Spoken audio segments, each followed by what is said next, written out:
오늘 저희가 도시개발법이죠. 예, 도시개발법.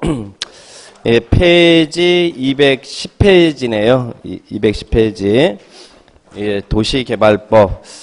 자, 개발법은 시험에 몇 문제 나오나요? 예, 도시개발법은 6문제 나오죠. 자, 그래 보시고. 자, 210페이지에 재정 목적 용어정이 나왔는데 생략을 하고, 그 다음에 오른쪽으로 가봅니다. 자, 그 위에 그림에 도시개발사업의 개요 이렇게 나왔죠. 예, 개발사업이라는 게 뭐예요? 여러분, 개발사업이란, 도시개발사업이란, 예, 못생긴 땅을, 예, 이쁜이 땅으로 만드는 것이죠. 자, 그래서 이렇게 못생긴 지역을 이쁜이 지역으로 만드는 거예요. 그죠? 예, 뭐 때문에 이렇게 못생긴 땅을 이쁜이 땅으로 만들까요? 그 이유는, 예, 여러 가지 기능을 갖는 단지나 시가지를 조성하기 위해서. 그죠? 자, 그러면 도시개발사업은 개발구역 안에서 단지 또는 시가지를 조성한 사업을 도시개발사업이다. 쉽게 말해서 택지 개발하는 사업이 도시개발사업이다. 이렇게 표현하면 돼요. 그런데 자, 이런 개발사업 방식에는 몇 가지 방식이 있을까요? 못생긴 땅을 이쁜이 땅으로 만드는 방식에는 예, 수용 방식, 시행자가 땅 사가지고 택지 개발해서 분양하는 방식, 그리고 또 하나는 환지 방식, 토지를 교환해 주는 방식, 그리고 또 하나는 혼용 방식이 있죠. 일부 지역은 수용하고 일부 지역은 환지하는 혼용 방식. 그래서 우리 전라북도 전주 같은 경우는 이 세 가지 방식이 다 지금 예, 하고 있어요. 만성지구 같은 경우에는 보상급 지급하고 택지 개발해서 분양하는 수용 방식으로 하고 있고, 또 예, 효촌지구 같은 경우에는 환지 방식으로 사업을 하고 있고, 택지 개발 사업을. 그리고 에코시티는 일부 지역은 수용, 일부 지역은 환지하는 혼용 방식, 세 가지 방식을 전라북도는 지금 다 하고 있다. 이렇게 이해를 하시면 되겠습니다. 자, 그러면 거기에 있는 개발 사업은, 이 개발 사업을 하려면 흔히 말하는 효촌지구니 만성지구니 에코시티니 이렇게 예, 부르는데, 그걸 우리는 뭐라고 하냐면 도시개발구역이라 그래요. 개발사업을 내면 어디까지 개발사업이 실시될 지역인지 개발구역을 지정해야겠죠. 예, 개발구역. 그래서 만성지구 이게 개발구역이다 이렇게 생각하시면 돼요. 이 개발구역을 지정하는 지정권자가 있는데, 그 지정권자가 이 지역을 어떻게 만들겠습니다라고 개발사업에 대한 방향을 정하는 계획을 수립해야 돼요. 그래서 만성지구를 만들 때 예, 시행자는 누구로 하고 사업 방식은 어떻게 하고 이 지역의 인구 수용은 어떻게 하고 교통 처리는 어떻게 하고 보건, 의료, 복지 등은 어떻게 할 것이냐, 이런 개발 사업에 대한 방향을 설정하는 계획, 그 계획이 개발 계획이다. 그러면 이 개발 계획은 누가 수립하냐면 개발구역을 지정하는 지정권자가, 우리 전주시에서는 전주시장이 개발구역을 지정하는 사람이에요. 지정권자가 개발계획을 수립한다. 그렇게 기억합니다. 그러면 수립 시기를 보니까 예, 언제 개발계획 수립합니까? 그래서 원칙은 개발구역을 지정하려면 개발구역에 대한 개발사업계획, 즉 개발계획을 수립하여야 한다 나왔죠. 그러니까 구역을 지정하기 전에 개발계획을 선수립합니다. 그런데 예, 다음과 같은 지역에서는 예, 구역 지정한 다음에 구역 지정 후 개발계획을 수립할 수도 있다 이렇게 나오네요. 이 부분이 시험에 2번 나왔습니다. 먼저 구역부터 지정하고 그 다음에 다음 같은 지역은 개발계획을 수립할 수 있다. 시험에 2번 나왔는데 예, 첫 번째가 개발계획을 공모하거나, 그래서 개발계획을 공모하는 지역이에요. 그러면 공모하는 지역이면 그 지역은 구역부터 먼저 지정하고 개발계획을 수립할 수 있다. 그 다음에 예, 다음 어느 하나에 해당하는 지역. 그래서 뒤에 5개 지역이 나와요. 한마디로 표현하면 미성숙지. 그래서 사전 투기 수요 차단하기 위해서 성구역 후 개발계획 수립할 수 있다. 그래서 뒤로 넘겨보시면 예, 5개 지역이 나오죠. 개발구역을 지정할 수 있는 지역 중 다음 같은 지역에서는 구역을 지정한 후 개발계획 수립할 수 있다. 그래서 첫 번째는 자연 녹지 지역, 그리고 또 하나는 생산 녹지 지역. 근데 녹지 지역은 우리가 자연 녹지도 있고 생산 녹지도 있고 보존 녹지도 있죠. 그런데 보존 녹지 지역은 구역을 지정할 수 없습니다. 그러니까 여기에는 보존 녹지 지역은 포함이 안 됐다. 구역을 지정할 수 있는 이 지역 중에서 이러이러한 지역은 구역 지정 후 개발계획 수립할 수 있다. 그래서 자연녹지, 생산녹지, 도시적 외의적. 도시적 외의적이면 어디예요? 예, 관리적이라든지 농림적이라든지 자연환경 보전적 이런 적이 도시적 외의적이죠. 그러면 도시적 외의적에서는 구역을 지정한 후 개발 계획을 수립할 수 있는 지역이라는 거예요. 그래서 이 부분을 왼쪽 기출지문처럼 이렇게 표현하고 있다는 거예요. 시험에 계획관리지역의 개발구역을 지정할 때는 구역을 지정한 후에 개발계획을 수립할 수 있다. 맞죠?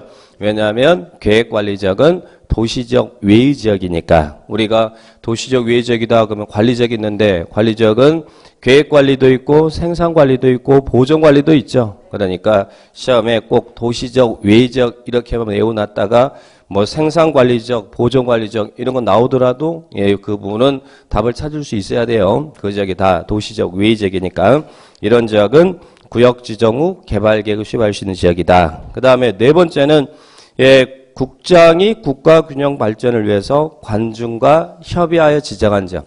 관계중앙행정기관의장과 협의하여 지정한 지역. 그러나 무엇은 제외한다 나왔어요. 자연환경 보전적은 제외한다. 이 말은 자연환경 보전적은 토지 규제가 가장 강한 지역이다 이렇게 생각하시면 돼요. 그래서 구역 지정이 안 된다 이렇게 생각합니다. 그래서 도시 지역에서는 보존 녹지가 안 되고 그리고 도시가 아닌 지역에서는 자연환경 보전적이 안 된다. 그렇게 이해하시고 그 다음에 다섯 번째입니다. 다섯 번째가 시험에 두 번 다 답이 됐어요. 주거, 상업, 공업지역이 있긴 있어요. 자, 있긴 있는데 전체 개발구역 면적의 얼마예요? 30% 이하인 지역은 구역 지정 후 개발계획을 수립할 수 있다. 그래서 30% 이하. 그러면 주상공 외의 지역이 훨씬 더 많다 이 말이죠. 근데 그 기준이 30이라는 기준이죠. 시험에는 40이라고 한 번 나왔고 또 한 번은 50이라고 나왔고 그래서 이 부분이 한마디로 이 다섯 개 지역을 미성숙지 이렇게 표현합니다. 이런 지역에서는 구역 지정 후 개발계획 수립할 수 있다. 시험에 출제가 됐었고 그 다음에 밑에 4번에 개발계획 변경입니다. 그러면 개발계획은 누가 수립했다고요? 지정권자가. 그러면 수립된 개발계획을 변경도 누가 하겠어요? 당연히 지정권자가. 그런데 어떻게? 직접 또는 요청에 의해서. 그래서 직접 또는 요청을 받아서 개발계획을 변경할 수 있다. 그래서 개발계획 수립 변경은 지정권자가 합니다. 그렇게 꼭 기억을 해 놓으시면 되겠고.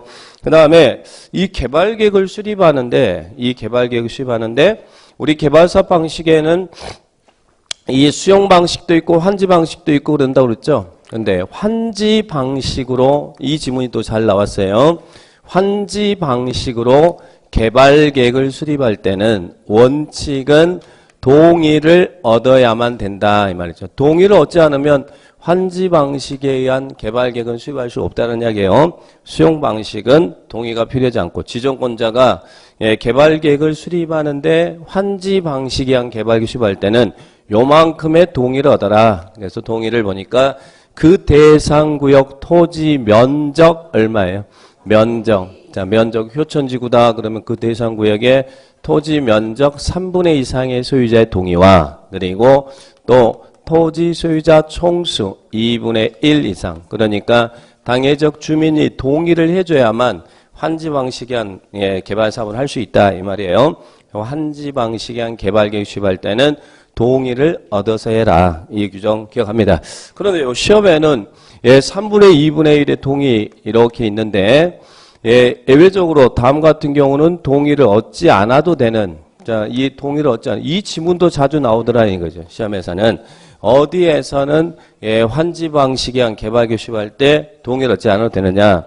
그 시행자가 국가나 지자체인 경우 시행자가 국가나 지자체인 경우에는 그때는 환지 방식에 의한 개발계획 수립을 하더라도 토지 소유자의 동의를 받을 필요가 없더라. 그 부분 지문이 잘 나옵니다. 밑에 예외 시행자가 국가지방자치단체인 경우는 토지 소유자의 동의를 받을 필요가 없다. 이 지문이 자주 나왔어요.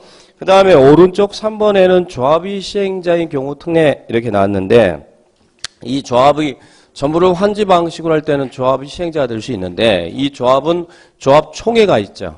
총회를 열어서 그 개발 계획에 대해서 3분의 2와 2분의 1의 의결을 거쳐서 지정권자에게 제출을 하면 지정권자는 동의를 받은 것으로 본다. 이렇게 동의 간주사항이 있습니다. 그런데 이 3번 지문은 지문이 너무 길기 때문에 시험 지문에서는 출제하기 어려운 부분이 있죠. 그러니까 거기에 있는 1번과 2번 이 부분만 잘 기억을 해 놓으시기 바라고, 그 다음에 4번은 동의자 수 산정 방법 뒤에 나오는데 면적 3분의 2 이상의 소유자의 동의와 총수 2분의 1 이상의 동의를 얻어야 되는데 어떻게 동의를 얻어야 됩니까?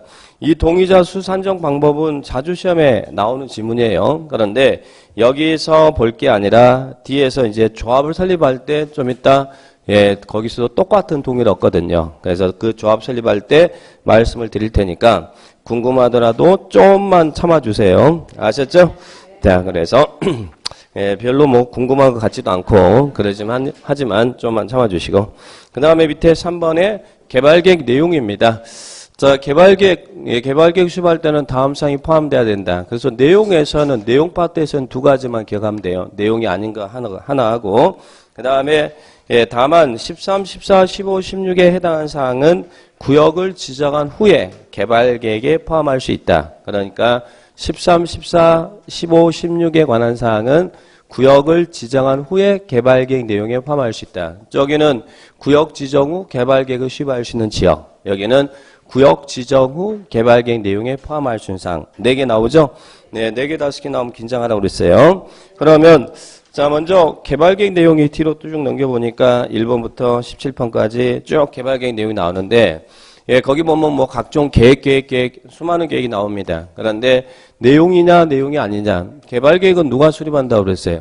지정권자가 수립한다고 그랬죠? 그러면 지정권자가 구역을 지정할 때 이 지역을 어떻게 만들겠다라고 개발사업에 대한 방향을 정하는 계획을 수립하면, 개발계획이 수립되면 시행자가 개발계획에 맞게끔 실시계획을 작성합니다. 그러면 실시계획은 계획 표현하고 있지만 요것은 시행자가 수립하는 계획이지 지정권자가 수립하는 계획이 아니에요. 그래서 실시계획은 개발계획 내용이 아니고, 그 다음에 또 하나 꼭 기억할 것은 시행자가 실시계획을 작성할 때 지구단위 계획도 포함한다 이렇게 나요. 그러니까 지구단위 계획은 도시군 관리계획이긴 하지만 개발법에서는 누가 지구단위 계획을 수립하냐면 시행자가 수립한다는 거예요. 전주시가 수립하는 게 아니라 지금 만성지구 같은 경우 LH가 택지 개발하는데 LH가 만성지구에 대한 지구단위 계획을 수립한다는 거예요. 그래서 지구단위 계획이 개발계획 내용이냐 이걸 잘 물어봐요. 지구단위 계획은